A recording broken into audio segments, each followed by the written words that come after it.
ఈరోజు కథ నీకు నేను రచించిన వారు శ్రీ విజయ్ దుర్గ గారు. అబ్బా అని తల పట్టుకొని ఫోన్ లిఫ్ట్ చేసి హాయ్రా గౌతమ్, ఎలా ఉన్నావు, ఏం చేస్తున్నావు అన్నాడు. ఆశ్రిత్, గౌతమ్ నోరు ముయ్యరా, మేం ఫోన్ చేస్తే మాత్రం ఎక్స్ట్రా మాట్లాడతావు, కనీసం ఒకసారి నీకు నువ్వుగా ఫోన్ చేసావరా? 3 రోజులైంది ఆఫీస్ నుంచి వెళ్ళి, కనీసం ప్రాజెక్ట్ వర్క్ గురించి అయినా ఫోన్ చేస్తావేమోనని చూసా. అబ్బే, మనం ఎందుకు చేస్తాం, సర్లే కానీ ఇంతకు ప్రాజెక్ట్ వర్క్ కంప్లీట్ అయినట్టే కదా. కోర్స్ మీరిద్దరు చేసేస్తారనుకో, అది మళ్ళీ మమ్మల్ని అడగాల్సిన అవసరం లేదు. ఏదో ఫార్మాలిటీగా అడిగాను అంతే. ఎక్కడున్నావు, ఏం చేస్తున్నావు? మూవీకి వెళ్ళాలని ప్లాన్ చేస్తున్నాము, ఈసారైనా వస్తావా? ఆశ్రిత్, మూవీకి ఇప్పుడంటే కష్టంరా, నేను రాలేను, ఈసారికి మీరు వెళ్ళి వచ్చేయండి. గౌతమ్, ఒరేయ్ మరి ఇలా అయితే ఎలారా, సరదాగా అప్పుడప్పుడు మూవీకి వెళితే బాగుంటుంది. శాన్విన్ కూడా తీసుకొని వస్తే బాగుంటుంది. నీకు లాగే తనని కూడా ఎక్కడికి వెళ్ళనివ్వకుండా ఇంట్లో గొడ్లు పెట్టిస్తావా? ఆశ్రిత్, కాస్త నోరు మూస్తావా? ఇప్పుడు నేను ఎక్కడున్నానో చెప్పనా? బొర్రా జంక్షన్ దగ్గరే ఉన్నా. గౌతమ్, ఓరి దుర్మార్గుడా, బొర్రా జంక్షన్లో ఒక్కడే ఏం చేస్తున్నారా? పల్లీలు అమ్ముకుంటున్నావా లేక మొక్కజొన్న కాండాలు కాల్చుతున్నావా? ఆశ్రిత్, లేదురా, శాన్వితో డూయట్లు పాడుకుంటున్నా. ఏం నువ్వు కూడా వస్తావా సైడ్ డాన్సర్ లాగా? గౌతమ్ కొంచెం అనుమానంగా, ఒరేయ్ ఇప్పుడు నిజం చెప్పు, ఎక్కడున్నావు?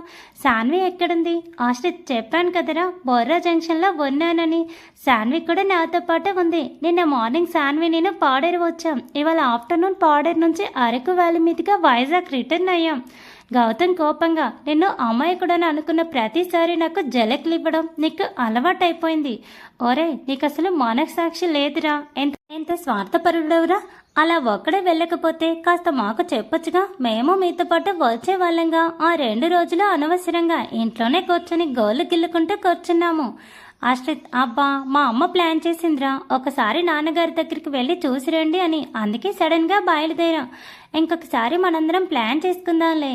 4 or 5 days ప్లాన్ చేసుకుంటే అన్నీ చూసి రావచ్చు. ఇప్పుడు చూడు, రోడ్డు మీద కనిపించేవి మాత్రమే అలా టచ్ చేసి వచ్చేస్తున్నాం, ఏం ఎంజాయ్ చేయట్లేదు. నువ్వు వేడవకు. నెక్స్ట్ మనకి పెద్ద ప్రాజెక్ట్ ఏది లేకపోతే హెచ్ఆర్ పర్మిషన్ తీసుకొని 1 week అంతా లీవ్ పెట్టేద్దాం, అప్పుడు వచ్చి ఫుల్గా ఎంజాయ్ చేద్దాం, ఓకేనా? గౌతమ్, మామ నువ్వు దేవుడురా, ఓకే ఎంజాయ్, బాగా ఎంజాయ్ చేసి రండి, అయితే బాయ్. ఆశ్రిత్, సరేరా బాయ్. ఇప్పటికే మాకు లేట్ అయిపోయింది. ఆశ్రిత్ ఫోన్ పెట్టేసి శాన్వి వంక చూసి, అబ్బా ఈ గౌతమ్ గాడికి ఆనందం వచ్చినా తట్టుకోలేం, బాధ వచ్చినా తట్టుకోలేం, బుర్ర తినేస్తాడు వేదవా. అమ్మ వాళ్ళకి కూడా ఒకసారి ఫోన్ చేసి లేట్ అవుతుందని చెప్పేద్దాం, మళ్ళీ మన కోసం ఎదురు చూస్తూ కంగారు పెడతారు. శాన్వి ఓకే అని తన ఫోన్ నుండి శాంతి గారికి ఫోన్ చేసి, మేము వచ్చేటప్పటికే లేట్ అవుతుంది, మీరు కంగారు పడకండి అని చెప్పింది. శాంతి గారు, సరే తల్లి జాగ్రత్తగా రండి అని ఫోన్ పెట్టేశారు. ఆశ్రిత్, ఓకే పద శాన్వి, ఇప్పటికే 5:30 అయింది. ఇక్కడ దగ్గరలో దముకు వ్యూ పాయింట్ ఉంది, అక్కడ ఆగి చూసుకుని చౌదరి జంక్షన్ వరకు కంటిన్యూ వెళ్ళిపోదాం. ఇక్కడ నుండి ఘాట్ రోడ్ కూడా చాలా కర్వ్గా ఉంటుంది. శాన్వి, ఓకే ఆశ్రిత్ పద. 4 km వచ్చాక దముకు వ్యూ పాయింట్ దగ్గర ఆగి చిరు వెలుగులో ప్రకృతి అందాలను కాసేపు ఆస్వాదించి తిరిగి ప్రయాణం మొదలు పెట్టారు. ఆశ్రిత్ ముందుగానే ఘాట్ రోడ్ అక్కడ నుంచి కొంచెం కష్టంగా ఉంటుంది అని చెప్పడంతో శాన్వి ఆశ్రిత్ని గట్టిగా హత్తుకొని కూర్చుంది. ఆశ్రిత్ శాన్వి చేతిని తన చేతిలోకి తీసుకొని, భయపడకు నేనున్నానుగా, బైక్ రైడ్ని నేచర్ని ఎంజాయ్ చేయి అని లైట్గా తన చేతిని కిస్ చేసేసి వదిలాడు. శాన్వి ఆశ్రిత్ నడుము చుట్టూ చేతులు బిగించి తన వీపుపై తలవాల్చి వండిపోయింది. ఆశ్రిత్ బైక్ స్టార్ట్ చేసి ముందుకు కదిలాడు. ఘాట్ రోడ్ డౌన్ కావడం వలన బైక్ని స్లోగా పోనిచ్చాడు. 20 kilometers దూరానికి కూడా 1 hour. బౌద్ధరా జంక్షన్ చేరేటప్పటికి నైట్ 7 అయిపోయింది. శాన్వి కాసేపు రిలాక్స్ అవుతుందని అక్కడ కాసేపు బైక్ ఆపాడు. శాన్వి, ఇంకెందుకు ఆశ్రిత్ పోదాం. మళ్ళీ ఎందుకు ఆపావు? ఆశ్రిత్, ఎక్కడి నుండి ఏమీ పర్వాలేదు, స్ట్రైట్ రోడ్, ట్రాఫిక్ ప్రాబ్లం ఉంటుందంతే, ఇంకా ఏం ప్రాబ్లం ఉండదు. ఇక్కడ లైట్గా కాఫీ తాగి బయలుదేరుదాం. ఘాట్ రోడ్కి ఎంత భయపడిపోయావో చూడు, మొహం ఎలా వాడిపోయిందో. ఇలా ఉన్న నిన్ను ఇంటికి తీసుకువెళ్తే మా అమ్మ నన్ను వాయించేస్తుంది, అందుకనే కాస్త ఫేస్ వాష్ చేసుకొని ఫ్రెష్ అవ్వని ప్రేమగా తన చెంపకి తాకి చెప్పాడు. శాన్వి ఓకే అని తలొప్పి పక్కనే ఉన్న వాటర్తో ఫేస్ వాష్ చేసుకొని రిలాక్స్గా కూర్చుంది. కాఫీ రావటంతో ఇద్దరు కలిసి కాఫీ తాగారు. ఆశ్రిత్, శాన్వి ఏమైనా తింటావా? శాన్వి, ఇప్పుడేం వద్దు ఆశ్రిత్, ఇంటికి వెళ్ళిపోతాంగా. ఆశ్రిత్, సరే అని వాళ్ళ నాన్నగారికి బౌద్ధరా జంక్షన్ 3 చేయమని మెసేజ్ పెట్టాడు. పాద సాన్వి, మనం ఇంకా 60 కిలోమీటర్స్ వెళ్ళాలి. సాన్వి, అమ్మో ఇంకా 60 కిలోమీటర్సా? దేవుడా, అంత ఎలా జర్నీ చేస్తున్నారు జనాలు? ఒకసారికే నా పని అయిపోయింది. ఆశ్రిత్ నవ్వుతూ, అలా ఏం లేదులే సాన్వి, మొదటిసారి కదా, దట్టు నిన్న జర్నీ, ఇవాళ జర్నీ, ఆ మాత్రం అలసట్లా ఉంటుందిలే. సాన్వి అమాయకంగా, నేను జస్ట్ బైక్ మీద కూర్చున్నా. పాపం నువ్వైతే కష్టపడి బైక్ డ్రైవ్ చేస్తున్నావు, రోడ్ చూసుకుంటూ, ట్రాఫిక్ చూసుకుంటూ, మరి నీకు అలసటగా లేదా? ఆశ్రిత్ గంటగా సాన్వి మొహంలో మొహం పెట్టి, నీలాంటి అందమైన అమ్మాయి గట్టిగా వాటేసుకుని బైక్ మీద కూర్చుంటే ఇంకా అలసట ఎలా తెలుస్తుంది అని కన్ను కొట్టాడు. ఆశ్రిత్ మాటలకు అవ్వక్కై ఆశ్రిత్ని చిన్నగా కొట్టింది. సాన్వి ఆశ్రిత్ నవ్వుతూ సాన్వి భుజం చుట్టూ చేయి వేసి బైక్ వరకు తీసుకువెళ్ళాడు. ఆశ్రిత్ బైక్ స్టార్ట్ చేసి, ఇప్పుడు చూడు బైక్ ఎంత స్పీడ్గా పరిగెత్తిస్తాను. సాన్వి ఆశ్రిత్ బుగ్గలు పట్టుకొని లాగి, అంత వద్దు కానీ నార్మల్ డ్రైవ్ చేయి, ఎలానో వచ్చేసామన్నావుగా, మహా అయితే 2 hours 9 కల్లా ఇంటికి చేరుకుంటాం, కాబట్టి ప్రాబ్లం లేదు, జాగ్రత్తగా పోనీ ఆశ్రిత్.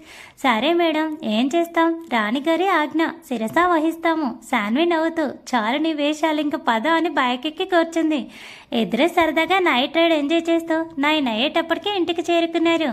ఆశ్రిత్ సాన్విలు ఇంటికి చేరుగానే రవలి గారు శాంతి గారు ఆదుర్తగా ఇద్దరికి ఎదురు వెళ్ళి, బాగా అలసిపోయారు నా బంగారాలు, త్వరగా ఫ్రెష్ అయ్యారండి, భోజనం వడ్డిస్తారని ఇద్దరిని హడావిడి చేసి చెరొక రూమ్లోకి ఫ్రెష్ అవ్వడానికి పంపించారు. వాళ్ళు వచ్చేలోపు శాంతి గారు భోజనం సిద్ధం చేశారు. వాళ్ళు ఫ్రెష్ అయ్యి వచ్చి హాల్లో ప్రసాద్ గారితో మాట్లాడుతున్నారు. ఈ లోపు రవలి గారు ఒక ప్లేట్లో అన్నం కూరలు వడ్డించుకుని ఆశ్రిత్ సాన్విల దగ్గరికి వచ్చి ఇద్దరికి తానే ముద్దలు కలిపి భోజనం తినిపించారు. ప్రసాద్ గారు శాంతి గారు వాళ్ళ ముగ్గురిని అలా చూసి చాలా సంతోషించారు.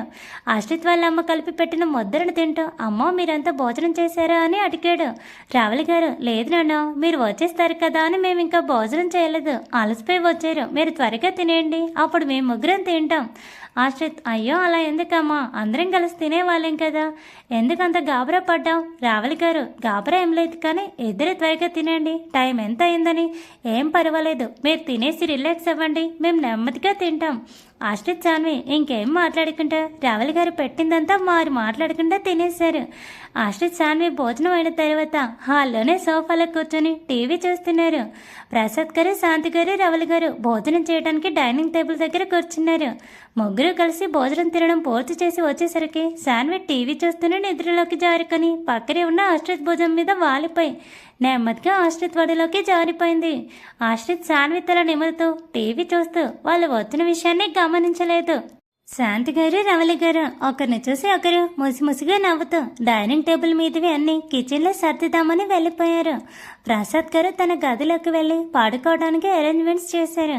ఆశ్రిత్ టైం చూసుకుని ఇంకా లేట్ అయితే కష్టమని తన ఒడిలో నిద్రపోతున్న సాన్విని ఒకసారి చూసి ముందుకు వంగి చిన్నగా ముద్దు పెట్టి జాగ్రత్తగా సాన్వి డిస్టర్బ్ అవ్వకుండా సోఫాలో పడుకోబెట్టి పైకి లేచి రవలి గారు ఎక్కడున్నారో వెతుక్కుంటూ కిచెన్ దగ్గరికి వెళ్ళి, అమ్మ త్వరగా వస్తే బయలుదేరదాం, మళ్ళీ నాకు రేపు ఆఫీస్ ఉంది అన్నాడు.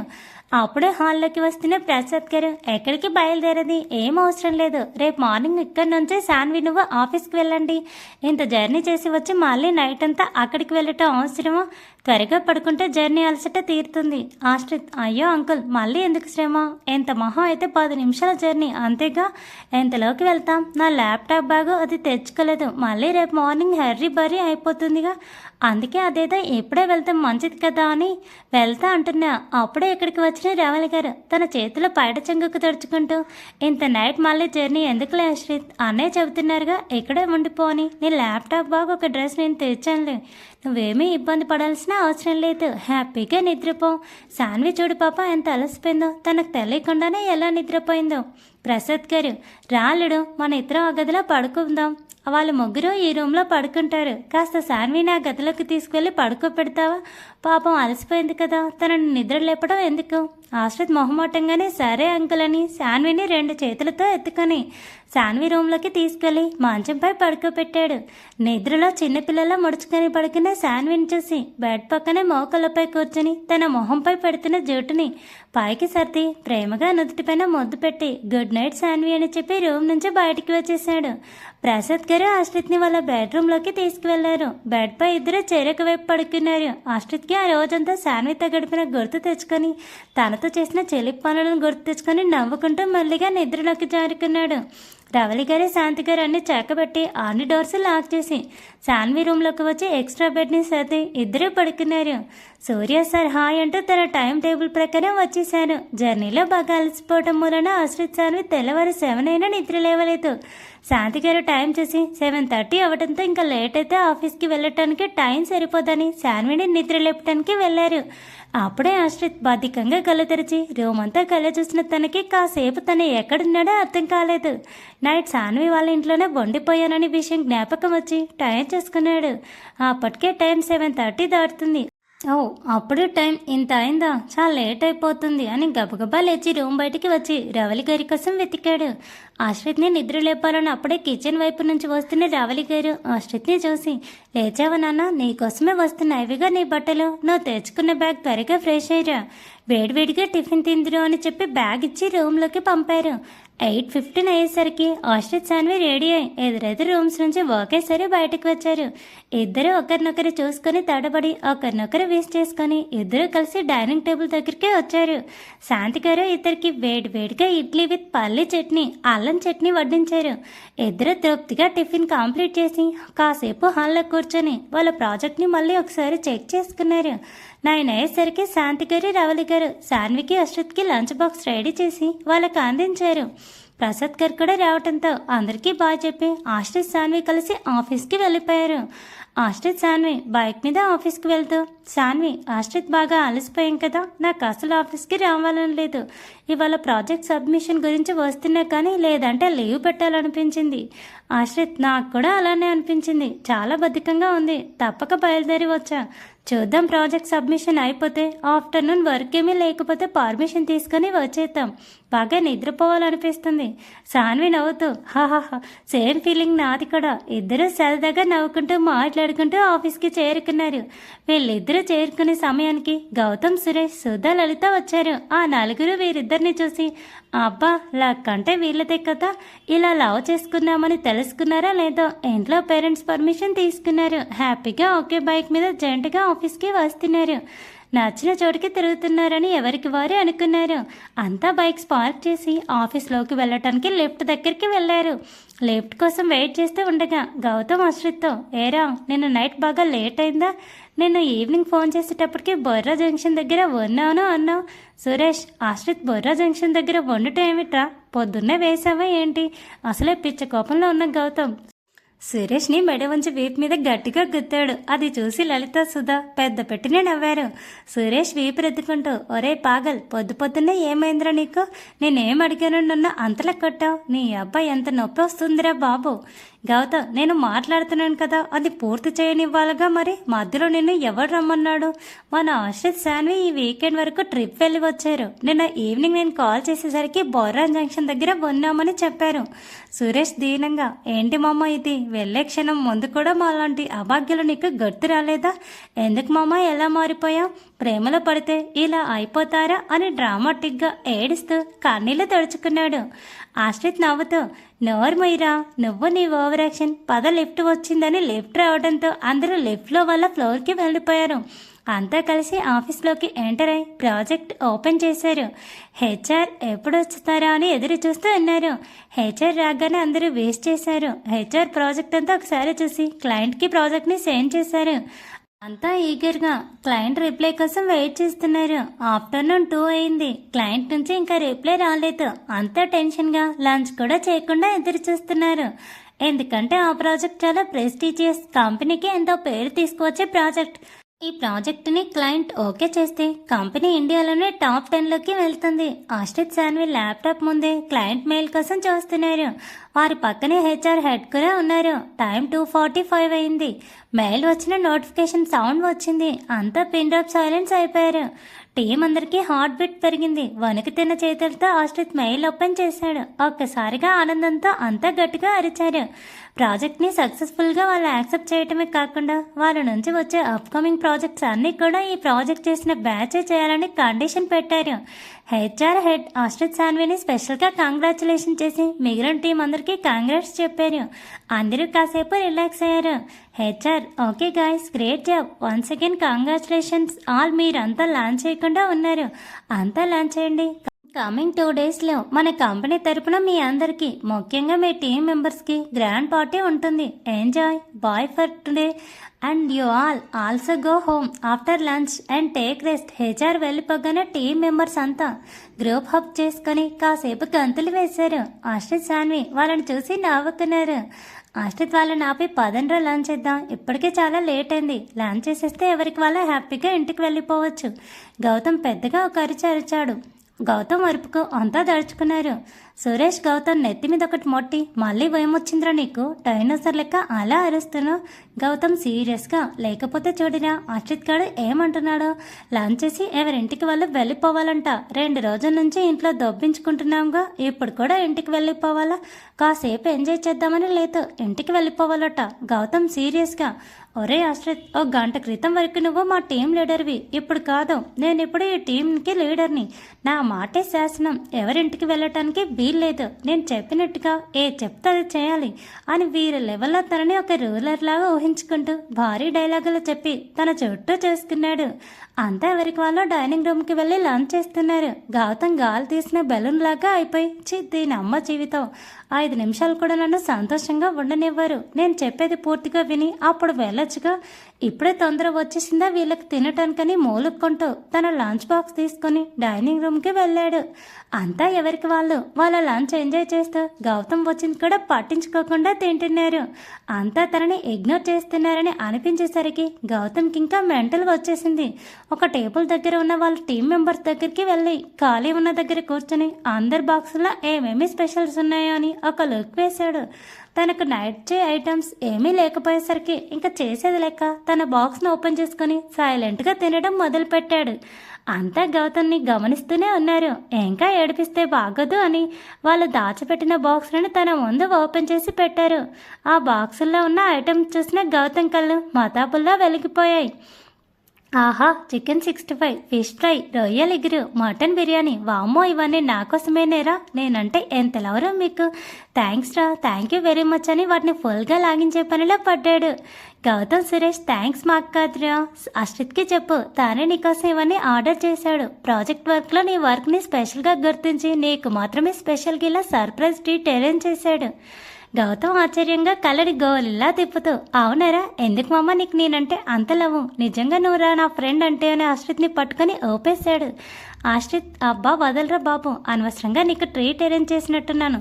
పోనీలే పాప, ఇష్టం లేకపోయినా చాలా కష్టపడ్డావు. ఇలా నీ వర్క్ గుర్తిస్తారన్నా నెక్స్ట్ ప్రాజెక్ట్లో ఇంకా బాగా వర్క్ చేస్తామని నీ కోసం చేశాను, ఇంకెప్పుడు ఇలా చేయలేరా, సారీ అన్నాడు. గౌతమ్, అదేంటి మామ అంత మాట అనేసావు, ఇలాగే ఎంకరేజ్ చేస్తూ ఉండు, నేను చూడు వర్క్ దుమ్ము తులిపేస్తాను. గౌతమ్ మాటలకి అందరూ సరదాగా నవ్వుతూ లంచ్ కంప్లీట్ చేశారు. ఆశ్రిత్ సాన్వి బయలుదేరుతుంటే సురేష్ ఆపి, కాసేపు ఉండొచ్చు కదరా, ఇప్పుడే వెళ్ళి ఏం చేస్తారో అన్నాడు. ఆశ్రిత్, సారీరా, ఈ ఒక్కసారికి మమ్మల్ని వదిలేయండి, నిన్న మొన్న కంటిన్యూ బైక్ జర్నీ వల్ల చాలా అలసిపోయారా. యాక్చువల్లీ పర్మిషన్ పెట్టుకొని ఆఫ్టర్నూన్ వెళ్ళిపోవాలి అనుకున్నాము. లక్కీగా మనకి ఆఫ్ ఇచ్చారు, ఇంటికి వెళ్ళి రెస్ట్ తీసుకుంటాము. నెక్స్ట్ మీరు ఏదైనా ప్లాన్ చేసినప్పుడు తప్పకుండా వస్తాము. ప్లీజ్ ఒకసారి సాను మోహన్ చూడండి ఎలా వాడిపోయిందో. అంతా ఒకేసారి ఓ అన్నారు. అబ్బా, అంత ప్రేమరా సాన్వి మీద, మిమ్మల్ని చూస్తుంటే ఎంత ముచ్చట వేస్తుందో. సర్లే మామ, ఈసారికి క్షమించేస్తున్నాం, హ్యాపీగా రెస్ట్ తీసుకోండి. ఇంతకీ ఇద్దరు ఒకే దగ్గర రెస్ట్ తీసుకుంటారా లేక విడివిడిగా రెస్ట్ తీసుకుంటారని కొంటగా అడిగాడు సురేష్. ఆశ్రిత్ సురేష్ని, ఓరిని అవేం మాటలరా వెధవ, అమ్మ సాన్వి వల్ల ఇంట్లోనే ఉంది. సాన్విని డ్రాప్ చేసి అమ్మని తీసుకొని మా ఇంటికి వెళ్తాను, ఓకేనా, బాయ్ అందరికీ. గౌతమ్ సురేష్తో, వారిని వీడు పెళ్లి కాకుండానే అత్తవారింట్లో మకం వేశాడురా, వీడి పని బాగుంది, అలా ప్రేమించాడు, ఇలా ప్రపోజ్ చేశాడు, ఇంట్లో వాళ్ళ చేత ఓకే చేయించుకున్నాడు, ఇప్పుడు జాలీగా తిరుగుతున్నాడు. వీడిదిరా హ్యాపీ లైఫ్ అంటే. నీకు అంత నచ్చితే నువ్వెవరినైనా లవ్ చేయి, ప్రపోజ్ చేయి, ఇంట్లో ఒప్పించు, జాలీగా తిరుగు అన్నాడు సురేష్. గౌతమ్ లలిత వైపు ఓరిగా చూస్తూ, ఆల్రెడీ లవ్ చేస్తున్నాను, కానీ ఇంకా అటు నుంచి ఏమీ తెలియట్లేదు, చెప్పడానికి నాకు ధైర్యం సరిపోవట్లేదని నెమ్మదిగా గొనుక్కున్నాడు. సురేష్ చెప్పేదేదో గట్టిగా పైకాడు, నీలో నువ్వే గొనుక్కుంటే ఎవరికి అర్థమవుతుంది. గౌతమ్, హిషిషి చెప్పించాలి కానీ మోసుకొని పదాం, నాకు చెప్పే ముందు తమరు ఒకసారి వెనక్కి చూసుకుంటే బాగుంటుంది. తమరు ఏం చేయలేదు కానీ నాకు చెప్పటానికి తయారైపోయాం. ఆశ్రిత్ సాన్వి వెళ్ళిపోయాక గౌతమ్ సురేష్ లతా సుధా కాసేపు కూర్చొని కబుర్లు చెప్పుకొని ఇంటికి బయలుదేరారు. పార్కింగ్ నుంచి బయటకు వచ్చిన తర్వాత సురేష్ తన బైక్ని నడిపించుకుంటూ సుధా స్కూటీ పక్కకు వెళ్ళి సుధా అని గారంగా పిలిచాడు. సుధా సురేష్ వైపు డౌట్గా చూస్తూ వీడేంటి అదో రకంగా పిలుస్తున్నాడు. సురేష్ సుధా నిన్నే పిలిస్తే పలకవేంటి? సుధా తడబడుతూ ఏం లేదు, ఎందుకు పిలిచావు? సురేష్ అది కాఫీ తాగుదాం, వస్తావా? సుధా వేకారంగా ఫేస్ పెట్టి సారీ నాకు కాఫీ అంటే చిరాకు. సురేష్ పోనీ టీ తాగుదాం, వస్తావా? సుధాకి వల్లమండి నీ మామ పోరా, కాఫీ టీ అంట, అంతకు మించి ఏమీ లేవా, ఎల్లహే అని తిట్టుకుంటే స్కూటీ స్టార్ట్ చేసింది. సురేష్కి ఏమీ అర్థం కాక బొర్ర గొక్కుంటూ పోనీ ఐస్ క్రీమ్ పార్లర్కి వెళ్దామా ప్లీజ్ అన్నాడు. సుధా స్కూటీ ఆపి సిగ్గుపడుతూ ఓకే సురేష్ అలాగే వెళ్దామంది మెలకలు తిరుగుతూ. సురేష్ ఒక్కసారిగా అదిరిపడి ఓరి దీని వేషాలు, ఐస్ క్రీమ్ పార్లర్కి వెళ్ళాననుంటే ముందే అడగొచ్చు కదా, దానికి ఎంత ఎదవ కటింగ్, ఎందుకు దొంగ మొహందని తిట్టుకొని పద వెళ్దామని పైకి నవ్వుతూ ఇద్దరు ఐస్ క్రీమ్ పార్లర్ వైపు వెళ్లారు. ఇదంతా చూసిన గౌతమ్కి అమ్మో ఈ సురేష్ గౌడ్ కూడా లైన్లో పెట్టేసుకున్నాడు, నేనే బ్యాక్ అయిపోయాను, అర్జెంటుగా లలితని లైన్లో పెట్టాలి, ఎక్కడుంది పిట్ట మొహందని ఇంకా స్కూటీ తీసుకురాకుండా ఉన్న లలిత కోసం వెతికాడు. Thanks for watching, please subscribe my channel for more videos.